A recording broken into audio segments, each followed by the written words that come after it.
ఎదుగుతున్నాం గురు, serious గానే ఎదుగుతున్నాం. బెంచీల చోటునా, చెట్ల సొందునా, అక్కడ ఎక్కడ పడితే అక్కడ ఎదుగుతున్నాం గురు. ప్రొఫెసర్ సురేంద్ర బెంచీల చోట్ల చెత్తలు కాదు కాదురా, అప్పుడు ఒక ల్యాబరేటరీలో ఉంటారు అలాగా. చెప్పినాక బాబు చల్లగాలికి చల్లగాలికి వచ్చాడు అనుకున్నాం. ఇక్కడ చల్లగాలితో పాటు పిల్లగాలి కూడా వీస్తుంది కదా అని ఇక్కడికే పార్కులో వచ్చాను గురు. ఇప్పుడు మనకు కావాల్సిన చల్లగాలి కాదు, పిల్లగాలి కాదు, ప్రొఫెసర్ సురేంద్ర పరిశోధించిన కాగితాలు కాదు. ఎంతమైనా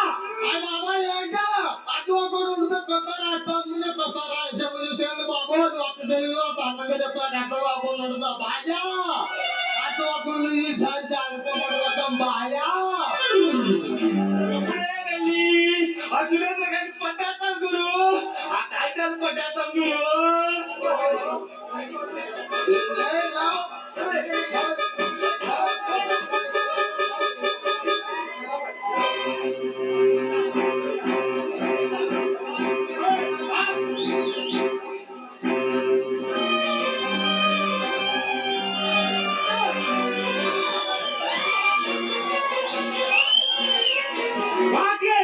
సూపర్ బ్యూటీ.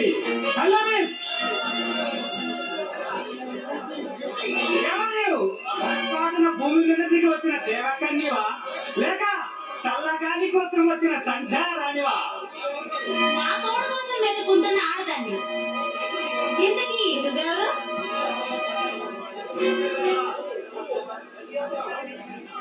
ఎప్పుడు ఆడదాన్ని అన్న చూడని వాళ్ళ అలా బేజలు తిరిగిపోతున్నావు ఎందుకు?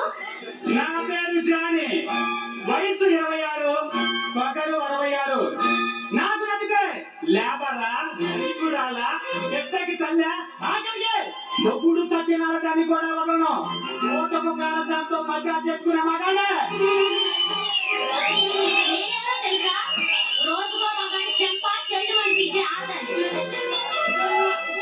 నేను చెంప దెబ్బ తినే మగాని కాదే, నీలాంటి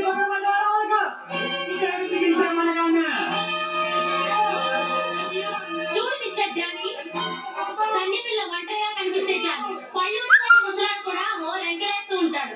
అంత మాత్రాన గొప్పవాడు అని అనుకోకు. ఈ సర్వీసు అందరూ అలాంటి నాపనాయాలు తగులుతారే, అందుకే అంత గేరగా పేరగా తెరాలి పడుతున్నా. కానీ నా సంగతి నీకు తెలియదు. ఏ నువ్వేమైనా ఆకాశం నుండి ఊడిపడ్డావా? సంసారి సామాన్లా మాట్లాడుతున్నా? అవునే, శృంగారానికి చక్రవర్తినే. ఒక్కసారి నాతో సరసానికి సయ్యన్నామంటే నేనంటే నీకు తెలుస్తుందే.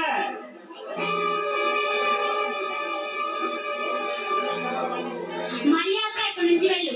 అడ్డమైన వాళ్ళతో సరసాలాడటానికి నేనేమి అంగడి బొమ్మను కాదు. ఇక్కడ నుంచి వెళ్ళకపోతే నీకు దేశశుద్ధి జరుగుతుంది, జాగ్రత్త. దాన్ని తిరిగిపోతూ అంటారు, క్యారెక్టర్ లేని మగాడి యదవ అంటారు. యదవనులా బ్రతకలు నేను దేక శుద్ధి చేయించుకునేంత బుద్ధి లేని యదవను కానీ నీకంటే మగాడు కూడా నా కౌగిట్లో కలిగిపోయారే తప్ప.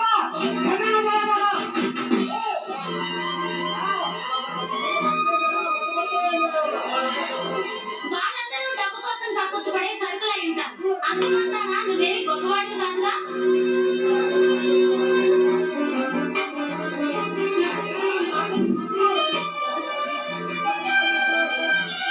నా గొప్పతనం అంటే నీకు ఇప్పుడే చూపిస్తానే. నీకు రేప్ చేస్తే